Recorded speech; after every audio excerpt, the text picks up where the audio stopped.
to keep Dr. Boyle till 40 after, so this segment, part of the next, then your phone calls and all the other news. Dr. Boyle, I want to get into government-sponsored terror with you, and also what will happen, because I know you research a lot of the research material out there on what will happen if Iran is hit and what their response will probably be, or what some of those possible responses could be. And I apologize to the audience, because this is more important than Michael Jackson, in my humble opinion, going into the Depression and World War III. But I also wanted to get into just this basic fact. It seems like everything's happening. They're setting up a Federal Reserve dictatorship with the, quote, second bailout, where they can seize any business they want. They're taking over the water supply. They're taking over free speech. The hate crime bill passed the House. It says if you hurt someone's feelings, the feds can arrest you. I mean, it seems like as bad as Bush was, it's 10 times worse under Obama. From your perspective, is that an accurate statement? I wouldn't say it's 10 times worse. What I would say, Alex, is that they're just continuing and compounding the trends that we saw under Bush. We have to understand who is behind Obama. Obama studied for 2 years at Columbia University, where his mentor was Zbigniew Brzezinski. All right?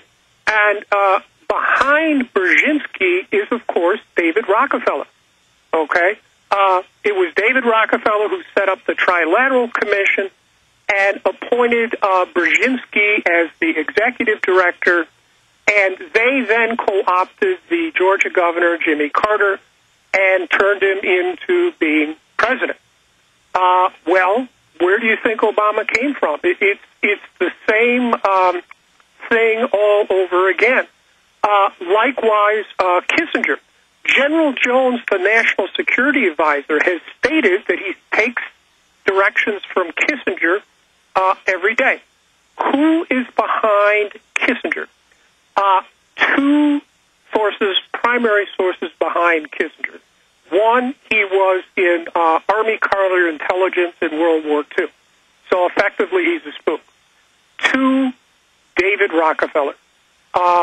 And Kissinger is an alleged Republican, although he also worked for Nelson Rockefeller. He was a switch hitter between the Democrats and the Republicans. Wasn't David Rockefeller also an intelligence evidence shows?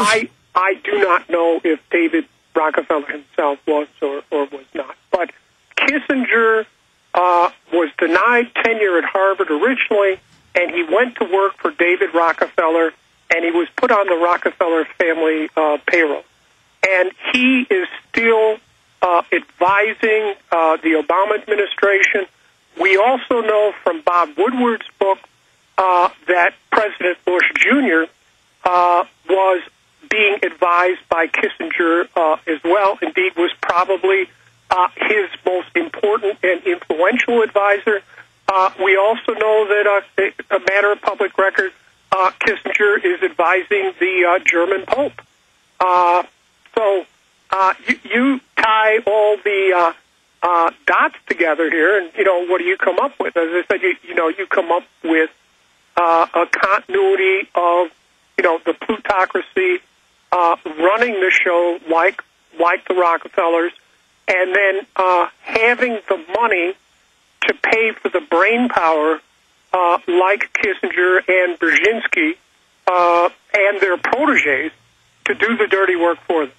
And that's pretty much what's going on. And Obama, he fits right there. Just like Jimmy Carter was a new face, a clean man, et cetera, about his reputation when he ran for president, and then what happened.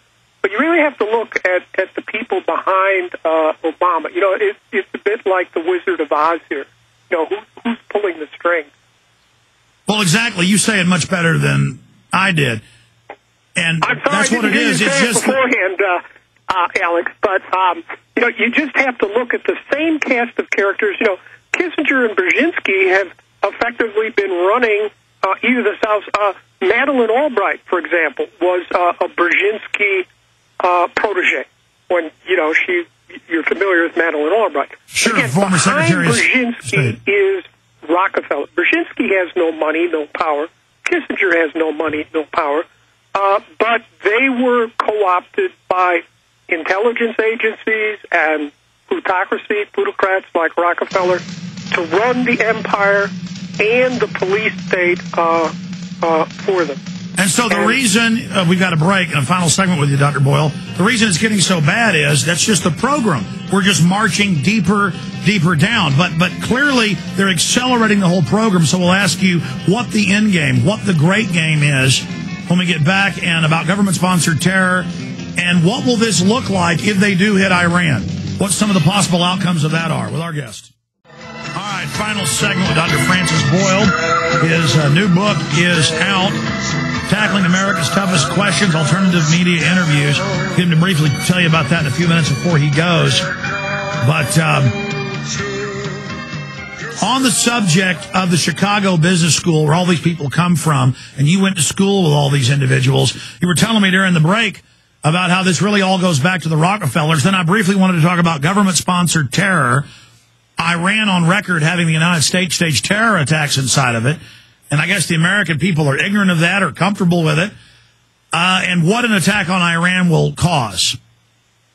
Yeah, well, if the United States, either itself or with Israel, or Israel unilaterally attacks Iran, you'll see the entire Middle East blow up. Everywhere from Gaza. And by the way, a good deal of the Middle East is already inflamed now. Iraq, Afghanistan, and Pakistan. And notice Obama put the well-known neocon Richard Holbrooke in charge of Afghanistan and Pakistan. And Holbrooke has now spread the Afghanistan war into Pakistan, deliberately and on purpose. Has created a total humanitarian catastrophe for 2 million completely innocent Pakistanis, and is destabilizing Pakistan, very much like what was done with Iraq. Iraq has been destabilized, effectively carved up into three pieces, and neutralized. So you have a war in Iraq, Afghanistan, Pakistan already. If Iran is attacked, the entire Persian Gulf, everywhere, will blow up, at least from Egypt over to India. This whole area will become a war zone. And you recall when President Bush was in power, at that time, President Putin, the KGB agent, went over to Iran and said he did not believe Iran was developing nuclear weapons. Whereupon President Bush got up and publicly threatened World War III over Iran's nuclear program. That everyone agrees they're not developing nuclear weapons. But he threatened World War III. Now, clearly, Iran is not capable of waging World War III. That threat was directed at then President Putin. And then we saw 888. We saw that sneak attack. Saying, right, that we, the United States, are prepared to take over Iran and risk World War III with you, Russia, and you better understand that.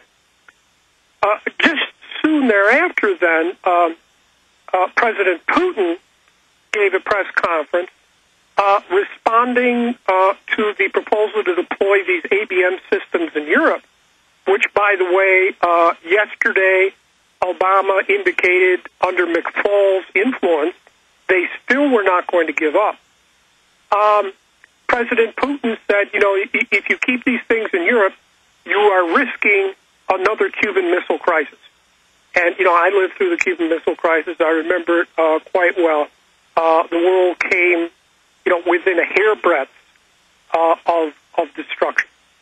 So that is what we right now are facing under Obama with these characters that he has in power surrounding him.